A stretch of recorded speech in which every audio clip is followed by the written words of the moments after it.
மிதுன ராசி அன்பர்களுக்கு 2026ஆம் ஆண்டு வளர்ச்சி, மாற்றம், அதே மாதிரி பொருளாதாரத்தில் உயர்வு, குடும்பத்தில் சந்தோஷத்தை நோக்கி செல்லக்கூடிய ஒரு முக்கியமான வருடமாக இருக்கும். காரணம் என்னன்னு கேட்டிங்கன்னா, ராசிக்கு 10ஆம் இடம் சொல்லக்கூடிய கேந்திரஸ்தானம், அது முக்கியமாக தசம கேந்திரஸ்தானத்தில் சனி பகவான் வலுப்பெற்று குருவுடைய வீட்டில் இருக்கார். ஒன்று.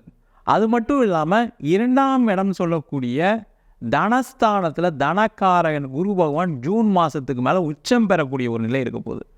பாக்யஸ்தானத்தில் ராகு, 3ஆம் இடம் சொல்லக்கூடிய முயற்சி ஸ்தானத்தில் கேது. அதனால் என்ன ஆகும் கேட்டிங்கன்னா, இந்த 2026ஆம் ஆண்டு தொழிலில் மிகப்பெரிய முன்னேற்றம், வளர்ச்சி கண்டிப்பாக இருக்கும்.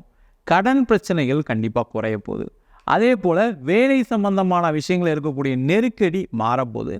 நிறைய பேருக்கு என்னென்னா ஒரு பயங்கர ரிலீஃப் இருக்கும். கணவன் மனைவி பிரச்சனை, காதலில் பிரச்சனை, காதல் பண்ணிட்டு கடைசியில் வீட்டில் சொன்னாங்கன்னா பிரச்சனை, இந்த மாதிரி பிரச்சனைகள் எல்லாமே மாறி நல்ல திருமண யோகத்தை கொடுக்கக்கூடிய வருஷமாக இருக்கும்.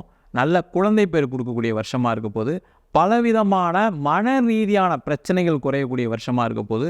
வீடு, வண்டி, வாகனம் எல்லா விதமான சுகபோகங்களும் அனுபவிக்கக்கூடிய அற்புதமான வருஷமாக 2026ஆம் ஆண்டு அமையப்போகிறது.